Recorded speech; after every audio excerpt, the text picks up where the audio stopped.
was just going to make this quick video just as a kind of like a beginner's user guide to streaming with a Nvidia GPU and how to help you out if you want to stream, high quality, good quality, and still run Return of Reckoning, max possible settings for your current PC.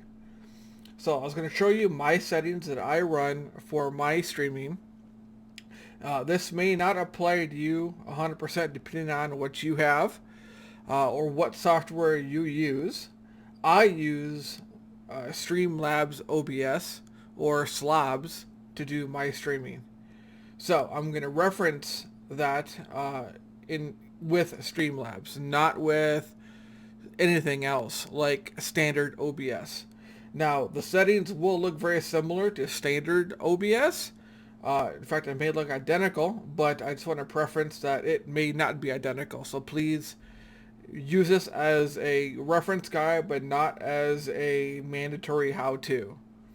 So to start off, yes, or Streamlabs OBS, I should say. Not OBS, but Streamlabs OBS. And we'll get into my settings for my system. So these are my scenes. This video is not about how to set up scenes or anything like that. That's just my basic scenes that I use for streaming. So to get into your stream settings in SLOBS or Streamlabs OBS, you go to your gear icon in the upper hand corner. So you want to make sure that this is all set up for your location, for everything else. Make sure you pick this nearest server to you. Just a quick information right there. So first things first, let's go into what I use to stream with. Now I run a Intel 7700K that I have overclocked to 4.8 gigahertz on all cores, and then I run a MSI Gaming X1080 graphics card. So instead of running my encoder in X264, which was what most people do because it is frankly the best quality per bitrate out there, I actually run an NVENC. So the reason why I run in NVENC is that I don't want to run my CPU when I stream. Playing Return of Reckoning is a CPU bound game, not a GPU bound game. So for my system, my GPU is basically idle. It does not run. It doesn't do anything for the most part. It just sits at idle just to run 1080p settings. Whereas the CPU could be, 50%, 60%, 70%, whatever the case may be. So I run NVENC. However, because of that, I run a bit rate of 6,000.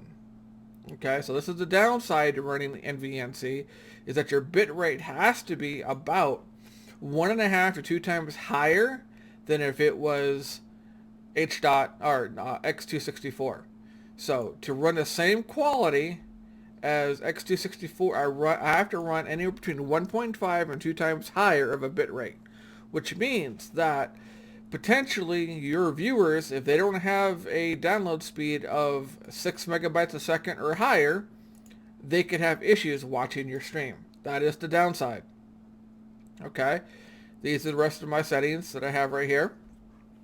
Now, I do also have my recording sent to my system as well through Streamlabs OBS if I wanted to, but I also run a different software to do that as well. So I don't really rely on this too much.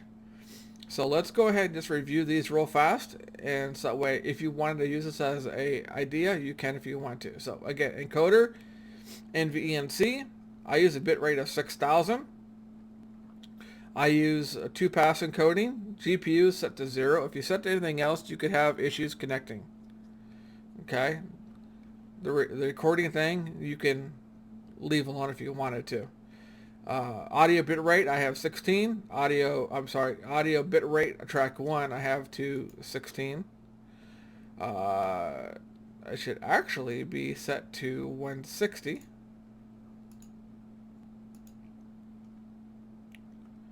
Okay. There we go. That should actually be 160, not 16. Okay, and then if you go to audio right here, these are the systems that I use. I use my headphones, then I have a Blue Yeti Black Edition mic. These are my settings for video. So I run the game at 1080p and I stream at 1080p. And these are the settings for that. So these are the process priority. I run above normal. Again, my CPU can handle it. Plus, again, the codec is using my graphics card for the majority of work. So I run a above normal. These are my color settings that I have set up. I run a 20-second stream delay. Sometimes I will actually change this to almost a minute depending on how my day is going. So if I don't feel like I'm getting stream sniped by certain people, I will leave this at 20 seconds. If I feel that I am, I will increase this to upwards of a minute. That's really about all the settings that I have. Okay. Now, if you want to, I can show you my settings in game, so you can see what I run for Return of Reckoning.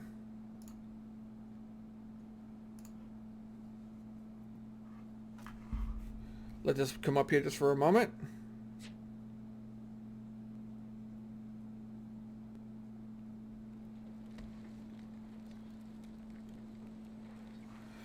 Okay, so yeah, we can log on my engineer real quick just for this. This is just a matter of showing you what my graphics settings are for Return of Reckoning, so you can kind of compare them maybe to something that you use. Again, I'm not saying that you should run these settings or anything else. For as far as I know, your system could be 2 times better than mine. You know, I was here farming bats earlier. That's why I'm here. So, if you look at my video settings, I run 1080. I do not run in full screen. I run in Windows mode. That way, if I happen to click in my second monitor, I don't lose my main screen, so it doesn't disappear on me. And then right here is I have a high quality for effects. Playability is on all. Shadows balanced. High quality for animation. Draw distance as far as possible. All of these are checked. I do not run post-processing. I can, but it just seems for some reason it causes me issues in this game. I don't know why, so I have it turned off. And then I have texture memory cache set to the largest, because for my GPU, which is a 8 GB GPU for memory, I have it set to maximum. And that's really about it. That's what I use to set up my streaming, to do my streaming, and to play Return of Reckoning. So, if you enjoyed this video, please go ahead and give it a thumbs up. I have returned back to Return of Reckoning, as some have seen. So I will see you all later on. Thank you. Have a good one, everyone.